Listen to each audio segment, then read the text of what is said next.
84 ਦੇ ਸਿੱਖ ਕਤਲੇਆਮ ਦੀ ਵਰ੍ਹੇਗੰਢ ਕਾਰਨ ਇਸ ਸਾਲ ਬੰਦੀ ਛੋੜ ਦਿਵਸ ਅਤੇ ਦੀਵਾਲੀ ਦੇ ਮੌਕੇ ਤੇ ਪ੍ਰਬੰਧਕ ਕਮੇਟੀ ਅਧੀਨ ਗੁਰੂ ਘਰਾਂ ਵਿੱਚ ਦੀਪਮਾਲਾ ਨਹੀਂ ਕੀਤੀ ਜਾਏਗੀ। ਅਸੀਂ ਹਰ ਸਾਲ 31 ਅਕਤੂਬਰ ਤੋਂ 2 ਨਵੰਬਰ ਤੱਕ 1984 ਦੇ ਸਿੱਖ ਕਤਲੇਆਮ ਦੇ ਸ਼ਹੀਦਾਂ ਨੂੰ ਸਜਦਾ ਕਰਦੇ ਹਾਂ, ਸ਼ਰਧਾਂਜਲੀ ਭੇਟ ਕਰਦੇ ਹਾਂ। ਇਸ ਵਾਰ ਦੀਵਾਲੀ ਦਾ ਦਿਨ ਇਹਨਾਂ ਦਿਨਾਂ 'ਚ ਆ ਗਿਆ, ਇਸ ਲਈ ਅਸੀਂ ਦੀਪਮਾਲਾ ਨਹੀਂ ਕਰਾਂਗੇ। As this year's Diwali falls on the same day as the beginning of November 84 Sikh genocide, this is a time of remembrance. Please avoid attending events for celebration during the first week of November. ਕਿਹੜੀ celebration ਤੁਸੀਂ ਕਰ ਰਹੇ ਹੋ, ਕਿਹੜਾ ਤੁਸੀਂ ਬੰਦੀ ਛੋੜ ਦਾ ਜਿਹੜਾ ਉਹ ਤੁਸੀਂ ਜਿਹੜੇ ਤੁਹਾਡੇ ਬੰਦੀ ਬੈਠੇ ਨੇ ਉਹ 2 ਸਾਲ ਹੋ ਗਏ ਨੇ ਉੱਥੇ ਮੋਹਾਲੀ ਮੋਰਚਾ ਲਾ ਕੇ, ਭਾਈ ਕੋਈ 30 ਸਾਲ ਦਾ ਕੋਈ 35 ਸਾਲ ਦਾ ਅੰਦਰ ਬੈਠਾ, ਉਹਨਾਂ ਨੂੰ ਤੁਸੀਂ ਛੁਡਾ ਲਿਆ ਪਹਿਲਾਂ ਜਾ ਕੇ। ਬੇਪਤ ਹੋਈਆਂ ਕੌਮਾਂ ਦੇ ਘਰ ਦੂਰ ਫਰੇਬੀ ਧਰ ਤੇ ਫਿਰ ਉਹ ਬੇਪਤੀ ਨੂੰ ਵੀ ਜੇ ਤੁਸੀਂ ਸੈਲੀਬ੍ਰੇਟ ਕਰੋ, ਜੇ ਤੁਸੀਂ ਅੱਖਾਂ ਬੰਦ ਕਰਕੇ 40 ਵਰ੍ਹੇ ਪਹਿਲਾਂ ਦੇ ਉਸ ਦ੍ਰਿਸ਼ ਨੂੰ ਯਾਦ ਕਰੋ ਤੇ ਫਿਰ ਤੁਹਾਡੇ ਭੰਗੜੇ ਲਈ ਪੈਰ ਨਹੀਂ ਨੱਚਣਗੇ, ਫਿਰ ਤੁਹਾਡੇ ਉਹ ਬੰਬ ਫਟਾਉਣ ਦਾ ਤੁਹਾਨੂੰ ਨਹੀਂ ਹੋਏਗਾ ਕਿ ਵੀ ਤੁਸੀਂ ਪਟਾਕੇ ਚਲਾਉਣੇ ਨੇ, ਫਿਰ ਤੁਹਾਨੂੰ ਹੋਏਗਾ ਕਿ ਭਾਈ ਅਸੀਂ ਇਹਨਾਂ ਦੇ ਆਪਣੇ ਬੇਗੁਨਾਹ ਜਿਹੜੇ ਮਾਰੇ ਗਏ ਇਹਨਾਂ ਦੇ ਡੁੱਲੇ ਖੂਨ ਦਾ ਹੱਕ ਲੈਣਾ।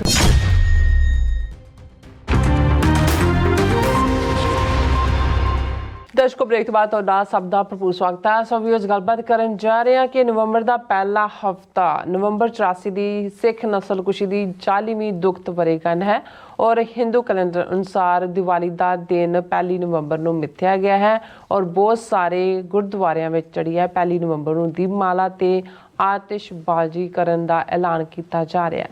ਸੋ ਕਿੰਨੀ ਸ਼ਰਮ ਦੀ ਗੱਲ ਹੈ ਕਿ ਸਾਨੂੰ 40 ਵਰ੍ਹੇ ਪਹਿਲਾਂ ਆਪਣੀ ਹੋਈ ਨਸਲਕੁਸ਼ੀ ਅਤੇ ਬੇਪਤੀ ਭੁੱਲੀ ਹੋਈ ਹੈ ਔਰ ਅਸੀਂ ਕਿਹੜੀ ਦੀਵਾਲੀ ਦੀਆਂ ਖੁਸ਼ੀਆਂ ਮਨਾ ਰਹੇ ਹਾਂ। ਸੋ ਇਸ ਬਾਰੇ ਆਪਾਂ ਗੱਲਬਾਤ ਕਰਨ ਜਾ ਰਹੇ ਹਾਂ। ਸੋ ਅਸੀਂ ਚਾਹਾਂਗੇ ਕਿ ਤੁਸੀਂ ਇਸੇ ਤਰ੍ਹਾਂ ਬੜੇ ਰਹਿਣਾ। ਦੇਖਣ ਸੁਣ ਲਿਆ ਲਿਖ ਲਈ ਤੁਹਾਡਾ ਸਭ ਦਾ ਬਹੁਤ ਬਹੁਤ ਧੰਨਵਾਦ ਜੀ। ਰਾਜ ਸਾਹਿਬ ਕੀ ਕਹਿਣਾ ਚਾਹੋਗੇ?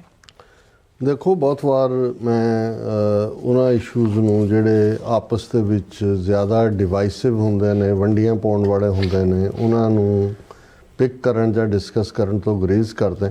ਪਰ ਕਈ ਵਾਰ ਕੋਈ ਇਸ਼ੂ ਇਸ ਨੌਈਅਤ ਦਾ ਜਾਂ ਇਸ ਲੈਵਲ ਤੱਕ ਚਲਾ ਜਾਂਦਾ ਹੈ ਕਿ ਬਹੁਤ ਸਾਰੇ ਤੁਹਾਡੇ ਨਾਲ ਵੀ ਸੰਪਰਕ ਕਰਕੇ ਤੁਹਾਡੀ ਰਾਏ ਚਾਹੁੰਦੇ ਨੇ, ਫਿਰ ਸਾਡੀ ਵੀ ਇਹ ਮਜਬੂਰੀ ਬਣ ਜਾਂਦੀ ਹੈ ਕਿ ਵੀ ਅਸੀਂ ਉਸ ਦੇ ਉੱਤੇ ਕੋਈ ਨਾ ਕੋਈ ਟਿੱਪਣੀ ਕਰੀਏ। ਬਿਲਕੁਲ।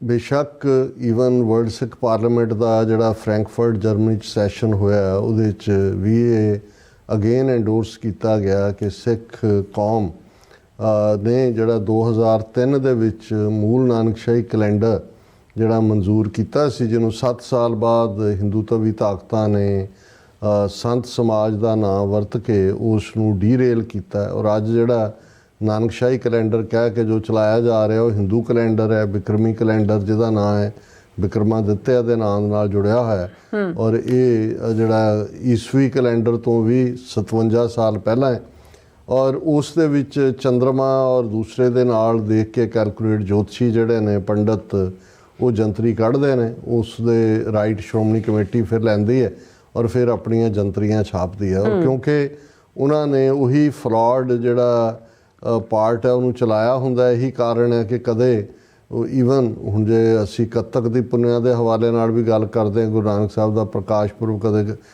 ਕਦੋਂ ਹੈ ਕਦੇ ਕਦੋਂ ਹੈ, ਇਸੇ ਤਰ੍ਹਾਂ ਦੀਵਾਲੀ ਜਾਂ ਬਾਕੀ ਦਿਨ ਵੀ। ਪਹਿਲੀ ਗੱਲ ਤਾਂ ਜਿਹੜੇ ਈਵਨ ਇਹ ਇੱਕ ਬਣ ਗਿਆ ਫੈਸ਼ਨ ਕਿ ਜਿਹਨੂੰ ਦੀਵਾਲੀ ਨੂੰ ਜੀ ਸਿੱਖ ਬੰਦੀ ਛੋੜ ਦਿਵਸ ਕਹਿੰਦੇ ਨੇ, ਮੈਨੂੰ ਲੱਗਦਾ ਕਿ ਵੀ ਇਹ ਵੀ ਇਵੇਂ ਹੀ ਹੈ ਜਿਵੇਂ ਤੁਸੀਂ ਨਾਨਕਸ਼ਾਹੀ ਕੈਲੰਡਰ ਕਹਿ ਕੇ ਤੇ ਹਿੰਦੂ ਕੈਲੰਡਰ ਹੀ ਮਾਰਕ ਕਰ ਰਹੇ ਹੋ, ਕਿਉਂਕਿ ਮੂਲ ਨਾਨਕਸ਼ਾਹੀ ਕੈਲੰਡਰ ਨੇ ਕੈਲਕੂਲੇਟ ਕੀਤਾ ਹੋਇਆ ਕਿ ਬੰਦੀ ਛੋੜ ਦਿਵਸ ਆਲ ਟੂਗੈਦਰ ਡਿਫਰੈਂਟ ਮਹੀਨੇ ਡਿਫਰੈਂਟ ਟਾਈਮ 'ਚ ਦੀਵਾਲੀ ਨਾਲ ਜਿਹੜੀ ਰਾਮਚੰਦਰ ਦੇ ਲੰਕਾ ਤੋਂ ਅਯੁੱਧਿਆ ਆਉਣ ਨਾਲ ਜਿਹਦਾ ਸੰਬੰਧ ਜੋੜਿਆ ਜਾਂਦਾ ਹੈ, ਕੋਈ ਸੰਬੰਧ ਨਹੀਂ ਹੈ ਇਸ ਦਾ।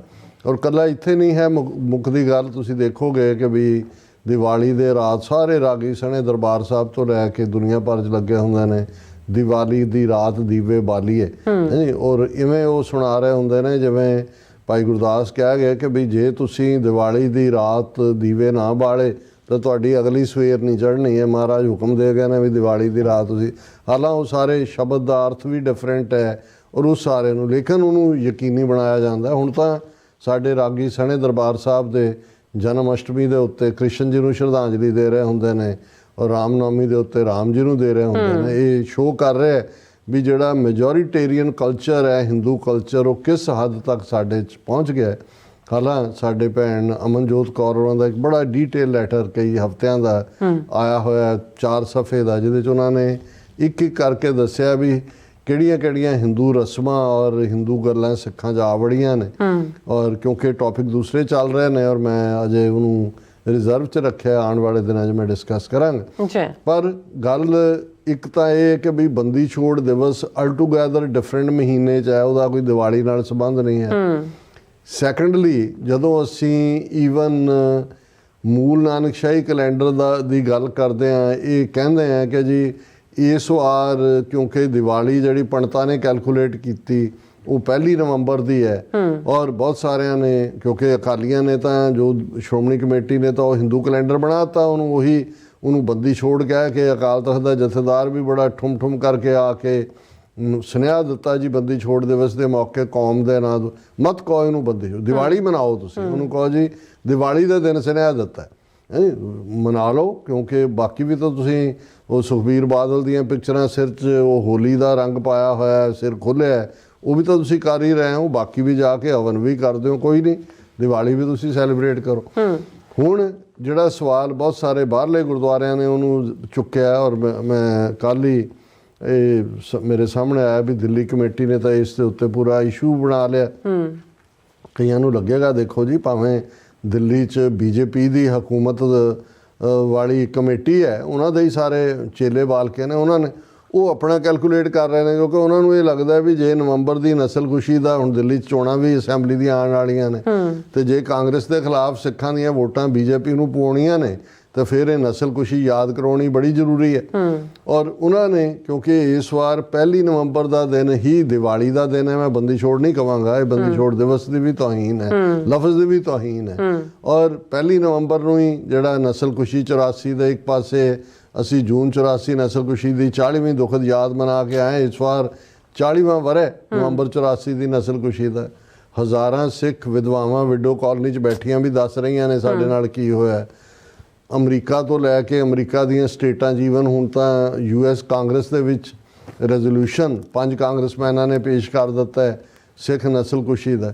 ਹੁਣ ਜੇ ਸਿੱਖਾਂ ਦਾ ਉਹ ਤਬਕਾ ਜਿਹੜਾ ਜਾਂ ਤਾਂ ਸਰਕਾਰ ਦੇ ਨਾਲ ਜੁੜਿਆ ਹੋਇਆ ਹੈ ਜਾਂ ਇੰਨੇ ਕੁ ਖੌਫਜ਼ਦਾ ਨੇ, ਜਾਂ ਉਹਨਾਂ ਨੂੰ ਇਹੀ ਨਜ਼ਰ ਆਉਂਦਾ ਹੈ ਕਿ ਭਾਈ ਉਹਨਾਂ ਦੇ ਲਈ ਜਿਹੜਾ ਹੈ ਉਹ ਹਿੰਦੂ ਸੁਸਾਇਟੀ ਦੇ ਨਾਲ ਹੀ ਜਿਹੜਾ ਡੁੱਬਣਾ ਔਰ ਨਾਲ ਹੀ ਤਰਨਾ ਉਹਨਾਂ ਨੇ ਮਿੱਥ ਲਿਆ, ਉਹਨਾਂ ਬਾਰੇ ਤਾਂ ਤੁਸੀਂ ਕੁਝ ਨਹੀਂ ਕਰ ਸਕਦੇ।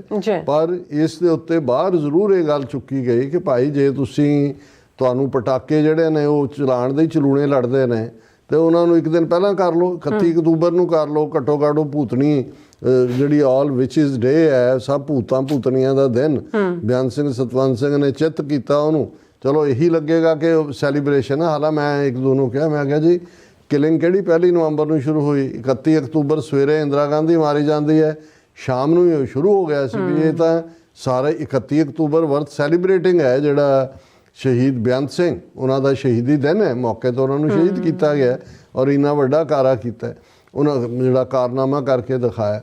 ਹੁਣ ਇਸ ਸਾਰੇ ਦੇ ਚੱਲਦੇ ਆ ਅਸੀਂ ਤਾਂ ਇਹੀ ਕਹਿਣਾ ਚਾਹਾਂਗੇ, ਹੁਣ ਦਿੱਲੀ ਕਮੇਟੀ ਨੇ ਜਿਹੜੀ ਇਸ ਦੇ ਉੱਤੇ ਸਟੇਟਮੈਂਟ ਦਿੱਤੀ, ਉਹਨਾਂ ਦਾ ਕੋਈ ਪ੍ਰਧਾਨ ਹਰਮੀਤ ਸਿੰਘ ਕਾਲਕਾ ਤੇ ਜਨਰਲ ਸਕੱਤਰ ਜਗਦੀਪ ਸਿੰਘ ਕਾਹਲੋਂ ਹੈ, ਉਹੀ ਬੀਜੇਪੀ ਦੇ ਬੱਚੇ ਜਮੂਰੇ ਨੇ ਭਾਵੇਂ, ਉਹਨਾਂ ਨੇ ਐਲਾਨ ਕੀਤਾ ਕਿ 84 ਦੇ ਸਿੱਖ ਕਤਲੇਆਮ ਦੀ ਵਰ੍ਹੇਗੰਢ ਕਾਰਨ ਇਸ ਸਾਲ ਬੰਦੀ ਛੋੜ ਦਿਵਸ ਅਤੇ ਦੀਵਾਲੀ ਦੇ ਮੌਕੇ 'ਤੇ ਪ੍ਰਬੰਧਕ ਕਮੇਟੀ ਅਧੀਨ ਗੁਰੂ ਘਰਾਂ ਵਿੱਚ ਦੀਪਮਾਲਾ ਨਹੀਂ ਕੀਤੀ ਜਾਏਗੀ। ਚਲੋ devil must be given is due, ਵੋਟਾਂ ਦੀ ਖਾਤਰ ਹੀ ਸਹੀ, ਉਹਨਾਂ ਨੇ ਕਿਹਾ ਜੀ ਅਸੀਂ ਦੀਪਮਾਲਾ ਨਹੀਂ ਕਰਾਂਗੇ। ਔਰ ਇਸ ਤੋਂ ਇਲਾਵਾ ਜਿਹੜਾ ਉਹਨਾਂ ਨੇ ਇਹ ਵੀ ਕਿਹਾ ਕਿ ਵੀ ਅਸੀਂ ਹਰ ਸਾਲ 31 ਅਕਤੂਬਰ ਤੋਂ 2 ਨਵੰਬਰ ਤੱਕ 1984 ਦੇ ਸਿੱਖ ਕਤਲੇਆਮ ਦੇ ਸ਼ਹੀਦਾਂ ਨੂੰ ਸਜਦਾ ਕਰਦੇ ਹਾਂ, ਸ਼ਰਧਾਂਜਲੀ ਭੇਟ ਕਰਦੇ ਹਾਂ।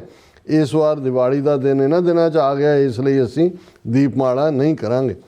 ਹੁਣ ਇਸ ਦੇ ਉੱਤੇ ਈਵਨ ਆਸਟ੍ਰੇਲੀਅਨ ਸਿੱਖਾਂ ਨੇ ਵੀ ਇਸ ਦੇ ਉੱਤੇ ਕਾਲ ਦਿੱਤੀ ਹੈ ਔਰ ਆਸਟ੍ਰੇਲੀਅਨ ਸਿੱਖਾਂ ਨੇ ਜਿਹੜਾ ਉਹਨਾਂ ਦਾ ਫਲਾਇਰ ਹੈ ਉਹਦੇ ਜਿੱਥੇ ਖੰਡੇ ਦਾ ਇਨਸਿਗਨੀਆ ਉੱਥੇ ਜਿਹੜਾ ਸਰੋਂ ਦਾ ਫੁੱਲ ਜਿਹੜਾ ਸਾਨੂੰ ਯਾਦ ਦਹਾਨੀ ਕਰਵਾਉਂਦਾ ਨਵੰਬਰ 84 ਦੀ ਸਿੱਖ ਨਸਲਕੁਸ਼ੀ ਦੀ, ਉਸ ਦਾ ਦੀ ਪਿਕਚਰ ਹੈ। ਤਾਂ ਉਹਨਾਂ ਨੇ important appeal to all Australian Sikhs and Sikh organisations ਨੂੰ ਸੰਬੋਧਨ ਕਰਦਿਆਂ ਉਹਨਾਂ ਨੇ ਕਿਹਾ, as this year's Diwali falls on the same day as the beginning of November 84 Sikh genocide, it is an appeal to all attending and organizing programs to strictly follow these requests कि भी इस बार ਇਹ ਕੋਇਨਸਾਈਡ ਕਰ ਰਹੀਆਂ ਨੇ ਡੇਟਾਂ, ਕੋਇਨਸਾਈਡ ਨਹੀਂ ਕਰ ਰਹੀਆਂ, ਹਿੰਦੂ ਕੈਲੰਡਰ ਕਰਵਾ ਰਿਹਾ। ਤੁਸੀਂ ਉਹਦਾ ਜਿਹੜੀ ਜੜ ਹੈ ਉਹਨੂੰ ਉਖਾੜਨਾ ਨਹੀਂ ਚਾਹੁੰਦੇ, ਜੋ ਸਿੱਖਾਂ ਦਾ ਹਾਲ ਹੈ। ਉਹਨਾਂ ਨੇ ਕਿਹਾ please do not bring sweets, ਕਿ ਇਹ ਮਠਿਆਈਆਂ ਮਤ ਵੰਡੋ। ਪਲੀਜ਼ ਡੂ ਨਾਟ ਯੂਜ਼ ਫਾਇਰਵਰਕਸ, ਪਟਾਕੇ ਨਾ ਚਲਾਓ। Please attend your local gurdwaras and participate in Simran and ਸੇਵਾ, ਕਿ ਗੁਰਦੁਆਰਾ ਸਾਹਿਬਾਨ ਦੇ ਵਿੱਚ ਆਪਣੇ ਜੋ ਵੀ ਜਿੱਥੇ ਜਿੱਥੇ ਜਾਓ ਔਰ ਸਿਮਰਨ ਕਰੋ ਔਰ ਸੇਵਾ ਕਰੋ। As this is a time of remembrance, please avoid attending events for celebration during the first week of November. ਕਿ ਭਾਈ ਪਹਿਲਾ ਨਵੰਬਰ ਦਾ ਜਿਹੜਾ ਹਫਤਾ ਹੈ ਉਸ 'ਚ ਅਵੋਇਡ ਕਰੋ। ਪਰ ਆਪਣਿਆਂ ਨੇ ਤਾਂ ਉਹ ਸਾਹਿਬਜ਼ਾਦਿਆਂ ਦੇ ਸ਼ਹੀਦੀ ਹਫਤੇ ਹੋਣ, ਨਵੰਬਰ ਹੋਏ, ਜੂਨ ਹੋਏ, ਵਿਆਹ ਰੱਖੇ ਹੁੰਦੇ ਨੇ, ਪਾਰਟੀਆਂ ਹੋ ਰਹੀਆਂ ਹੁੰਦੀਆਂ, ਨਾਚ ਹੋ ਰਹੇ ਹੁੰਦੇ ਨੇ। ਸੋ ਮਤਲਬ ਇਹ ਜਿਹੜੀ ਬੇਗੈਰਤੀ ਹੈ, ਇੱਕ ਤਬਕਾ ਜ਼ਾਹਰ ਹੈ ਸੈਂਸ ਉਹਨਾਂ ਦੇ ਲਈ ਤਾਂ ਵੈਸੇ ਵੀ ਨਾ ਵੀ ਹੁੰਦੀ ਜਿਹੜਾ 1 ਨਵੰਬਰ ਨੂੰ ਕੋਈ ਹੋਰ ਵੀ ਹੋਏ, ਸਾਡੇ ਲਈ ਤਾਂ ਜਿੱਥੇ ਸਾਡੀਆਂ 40 ਵਰ੍ਹੇ ਅਸੀਂ ਉਹਨਾਂ ਨੂੰ ਯਾਦ ਕਰ ਰਹੇ ਹਾਂ ਜੋ ਅੱਜ ਕੈਨੇਡਾ ਦੀ ਧਰਤੀ 'ਤੇ, ਅਮਰੀਕਾ ਦੀ ਧਰਤੀ 'ਤੇ ਹੋ ਰਿਹਾ ਹੈ। ਪੰਜਾਬ ਦੀ ਧਰਤੀ 'ਤੇ ਉਹਨਾਂ ਨੇ ਆਲਰੇਡੀ ਇੱਕ ਨਵਾਂ ਅਸੀਂ ਡਿਸਕਸ ਕਰਾਂਗੇ ਤੌਰ ਤਰੀਕਾ ਲੱਭ ਲਿਆ ਸਿੱਖ ਨੌਜਵਾਨੀ ਨੂੰ ਮਾਰਨ ਦਾ, ਜੋ ਗੈਂਗਸਟਰ ਜਾਂ ਦੂਜੇ ਰਾਹੀਂ ਤਾਂ ਕਰ ਹੀ ਰਹੇ ਸੀ। ਪਰ ਭਰਾ ਮਾਰੂ ਦੇ ਨਾਂ ਥੱਲੇ ਇੱਕ ਦੂਜੇ ਨੂੰ ਪਹਿਲਾਂ ਸੋਸ਼ਲ ਮੀਡੀਆ 'ਤੇ ਭੜਕਾਇਆ ਜਾਂਦਾ, ਫਿਰ ਹੁੰਦਾ ਫਿਰ ਤੁਸੀਂ ਦੂਸਰੇ 'ਤੇ ਇਲਜ਼ਾਮ ਲਾ ਦਿੰਦੇ ਹੋ ਜੀ ਉਹਨਾਂ ਨੇ ਮਾਰਤਾ। ਸੋ ਕਿਸਾਨ ਰੋਲ ਰਹੇ ਨੇ, ਝੋਨਾ ਉਹਨਾਂ ਦਾ ਚੁੱਕਣ ਨੂੰ ਤਿਆਰ ਨਹੀਂ। ਫੜੋ ਫੜੀ ਦਾ ਸਿਲਸਿਲਾ ਬਰਾਬਰ ਜਾਰੀ ਹੈ। ਲਾ ਐਂਡ ਆਰਡਰ ਦੀਆਂ ਧੱਜੀਆਂ ਉੱਡੀਆਂ ਹੋਈਆਂ ਨੇ, ਕ੍ਰਾਈਮ ਇਸ ਲੈਵਲ ਦੇ ਉੱਤੇ ਹੈ। ਅਤੇ ਕਿਹੜੀ ਸੈਲੀਬ੍ਰੇਸ਼ਨ ਤੁਸੀਂ ਕਰ ਰਹੇ ਹੋ? ਕਿਹੜਾ ਤੁਸੀਂ ਬੰਦੀ ਛੋੜ ਦਾ ਜਿਹੜਾ ਉਹ ਤੁਸੀਂ ਜਿਹੜੇ ਤੁਹਾਡੇ ਬੰਦੀ ਬੈਠੇ ਨੇ, ਉਹ 2 ਸਾਲ ਹੋ ਗਏ ਨੇ ਉੱਥੇ ਮੋਹਾਲੀ ਮੋਰਚਾ ਲਾ ਕੇ, ਭਾਈ ਕੋਈ 30 ਸਾਲ ਦਾ, ਕੋਈ 35 ਸਾਲ ਦਾ ਅੰਦਰ ਬੈਠਾ, ਉਹਨਾਂ ਨੂੰ ਤੁਸੀਂ ਛੁਡਾ ਲਿਆ ਪਹਿਲਾਂ ਜਾ ਕੇ। ਬਿਲਕੁਲ। ਜੇ ਇਹੀ ਜਿਹੜੇ ਇੰਨਾ ਪੈਸਾ ਬਰਬਾਦ ਔਰ ਐਨਵਾਇਰਨਮੈਂਟ ਨੂੰ ਪੋਲਿਊਟ ਕਰਨ ਦਾ ਕੰਮ ਹੈ, ਤੁਸੀਂ 1-2 ਲੱਖ ਜਾ ਕੇ ਤਿਹਾੜ ਜੇਲ੍ਹ ਘੇਰੋ ਕਿ ਭਾਈ ਛੱਡੋ ਹਵਾਰੇ ਨੂੰ, ਜਾ ਕੇ ਪਟਿਆਲਾ ਜੇਲ੍ਹ ਘੇਰੋ ਵੀ ਛੱਡੋ ਰਾਜੋਆਣੇ ਨੂੰ। ਲੇਕਿਨ ਜਦੋਂ ਕੌਮਾਂ ਇਸ ਕਿਸਮ ਦੀ ਆਪਣੀ ਹੋਂਦ ਤੋਂ, ਆਪਣੇ ਉਸ ਨਾਲ ਟੁੱਟਦੀਆਂ ਨੇ, ਗਵਾਚਦੀਆਂ ਨੇ, ਫਿਰ ਉਹਨਾਂ ਦਾ ਹਾਲ ਉਹੀ ਹੁੰਦਾ ਹੈ ਜਿਹੜਾ ਜਦੋਂ ਫਿਰ ਉਹ ਬੇਪਤ ਹੋਈਆਂ ਕੌਮਾਂ ਦੇ ਘਰ ਦੂਰ ਫਰੇਬੀ ਤੌਰ 'ਤੇ, ਫਿਰ ਉਹ ਬੇਪਤੀ ਨੂੰ ਵੀ ਜੇ ਤੁਸੀਂ ਸੈਲੀਬ੍ਰੇਟ ਕਰੋ। ਹਾਲਾਂ ਉਹ ਪ੍ਰੋਫੈਸਰ ਮੋਹਨ ਸਿੰਘ ਦੀਆਂ ਮੈਨੂੰ 2 ਲਾਈਨਾਂ ਯਾਦ ਆ ਰਹੀਆਂ ਕਿ ਵੀ ਉਹਨੇ ਹਾਲਾਂ ਇੱਕ ਡਿਫਰੈਂਟ ਕੰਟੈਕਸਟ ਕਿਹਾ। ਉਹਨੇ ਕਿਹਾ ਸੀ, ਵਿੱਚ ਰੰਗ ਦੇ ਦੇਵੀ ਹੈ ਨਾਰ ਸਾਡੀ, ਵਿੱਚ ਜੰਗ ਦੇ ਦੇਵੀ ਕਟਾਰ ਸਾਡੀ। ਕਿ ਭਾਈ ਜਦੋਂ ਅਸੀਂ ਰੰਗ 'ਚ ਨੋਰਮਲ ਹਾਲਾਤ ਨੇ ਉਦੋਂ ਵੂਮਨ ਸਾਡੇ ਲਈ ਇੱਕ ਦੇਵੀ ਵਾਂਗ ਹੈ, ਪਰ ਜਦੋਂ ਅਸੀਂ ਜੰਗ ਦੀ ਹਾਲਤ 'ਚ ਹੋਈ ਹੈ, ਜਦੋਂ ਅਸੀਂ ਆਪਣੀ ਹੋਂਦ ਦੀ ਲੜਾਈ ਲੜ ਰਹੇ ਹਾਂ, ਵਿੱਚ ਜੰਗ ਦੇ ਦੇਵੀ ਕਟਾਰ ਸਾਡੀ, ਫਿਰ ਸੌਡ ਸਾਡੀ ਜਿਹੜੀ ਹੈ ਉਹ ਹੈ ਦੇਵੀ। ਫਿਰ ਸਾਨੂੰ ਕੁਝ ਹੋਰ ਨਹੀਂ ਸੁਝਦਾ ਜਿੱਥੇ ਖੂਨ 4 ਚਫੇਰੇ ਔਰ ਤੁਹਾਡੇ ਮਨ ਦੀਆਂ ਅੱਖਾਂ ਸਾਹਮਣੇ 40 ਵਰ੍ਹੇ ਪਹਿਲਾਂ ਤੁਹਾਡੇ ਗਲਾਂ 'ਚ ਪਾਰੇ ਟਾਇਰ ਨਜ਼ਰ ਆ ਰਹੇ ਹੋਣ, ਉਹਨਾਂ ਚੌਰਾਹਿਆਂ, ਚੌਂਕਾਂ ਔਰ ਘਰਾਂ ਦੇ ਬਾਹਰ ਜਿਹੜੀ ਗੁੰਡਿਆਂ ਦੀ ਮੌਬ ਹੈ ਉਹ ਮਾਸ ਰੇਪ ਕਰ ਰਹੀ ਨਜ਼ਰ ਆ ਰਹੀ ਹੋਏ, ਬੱਚਿਆਂ ਨੂੰ ਜਿਉਂਦਿਆਂ ਨੂੰ ਗੈਸ ਸਟੋਵਸ 'ਤੇ ਰੱਖ ਕੇ ਜਿਹੜਾ ਰੋਸਟ ਕੀਤਾ ਜਾ ਰਿਹਾ ਹੋਵੇ, 4 ਚਫੇਰੇ ਅੱਗਾਂ ਲੱਗ ਰਹੀਆਂ ਹੋਣ, ਜੇ ਤੁਸੀਂ ਅੱਖਾਂ ਬੰਦ ਕਰਕੇ 40 ਵਰ੍ਹੇ ਪਹਿਲਾਂ ਦੇ ਉਸ ਦ੍ਰਿਸ਼ ਨੂੰ ਯਾਦ ਕਰੋ ਤੇ ਫਿਰ ਤੁਹਾਡੇ ਭੰਗੜੇ ਲਈ ਪੈਰ ਨਹੀਂ ਨੱਚਣਗੇ। ਫਿਰ ਤੁਹਾਡੇ ਉਹ ਬੰਬ ਫਟਾਉਣ ਦਾ ਤੁਹਾਨੂੰ ਨਹੀਂ ਹੋਏਗਾ ਕਿ ਵੀ ਤੁਸੀਂ ਪਟਾਕੇ ਚਲਾਉਣੇ ਨੇ। ਫਿਰ ਤੁਹਾਨੂੰ ਹੋਏਗਾ ਕਿ ਭਾਈ ਅਸੀਂ ਇਹਨਾਂ ਦੇ ਆਪਣੇ ਬੇਗੁਨਾਹ ਜਿਹੜੇ ਮਾਰੇ ਗਏ, ਇਹਨਾਂ ਦੇ ਡੁੱਲੇ ਖੂਨ ਦਾ ਹੱਕ ਲੈਣਾ। ਜਦੋਂ ਖੂਨ ਦਾ ਹੱਕ ਲੈਣ ਦੀ ਗੱਲ ਹੋਏਗੀ, ਫਿਰ ਕੌਮੀ ਘਰ ਖਾਲਿਸਤਾਨ ਦੀ ਗੱਲ ਹੋਏਗੀ। ਫਿਰ ਤੁਸੀਂ ਇੱਕ ਦੂਜੇ ਦੇ ਮੂੰਹ 'ਚ ਜਿਹੜੇ ਨੇ ਉਹ ਜਾਲੀ ਉਸ ਜ਼ਹਿਰੀਲੇ ਦੁੱਧ ਦੀ ਬਣੀ ਬਰਫੀ ਨਹੀਂ ਤੁੰਨ ਰਹੇ ਹੋਵੋਗੇ। ਫਿਰ ਤੁਸੀਂ ਇੱਕ ਦੂਸਰੇ ਤੋਂ ਅਹਿਦ ਲੈ ਰਹੇ ਹੋਵੋਗੇ ਕਿ ਆ ਭਰਾਵਾ, ਆ ਭੈਣੇ, ਅਸੀਂ ਆਪਣਾ ਕੀ ਯੋਗਦਾਨ ਪਾ ਸਕਦੇ, ਇਹਦੇ 'ਤੇ ਕੰਮ ਕਰੀਏ। ਬਿਲਕੁਲ ਰਾਜ ਸਾਹਿਬ, ਤੁਸੀਂ ਸਹੀ ਕਿਹਾ। ਸੋ ਇੱਥੇ ਲੈਣੇ ਬ੍ਰੇਕ। ਵਿਊਅਰਸ ਤੋਂ ਸਾਨੂੰ ਇਸੇ ਤਰ੍ਹਾਂ ਬਣੇ ਰਹਿਣਾ। ਮਿਲਦੇ ਹਾਂ ਛੋਟੇ ਜਿਹੇ ਬ੍ਰੇਕ ਤੋਂ ਬਾਅਦ।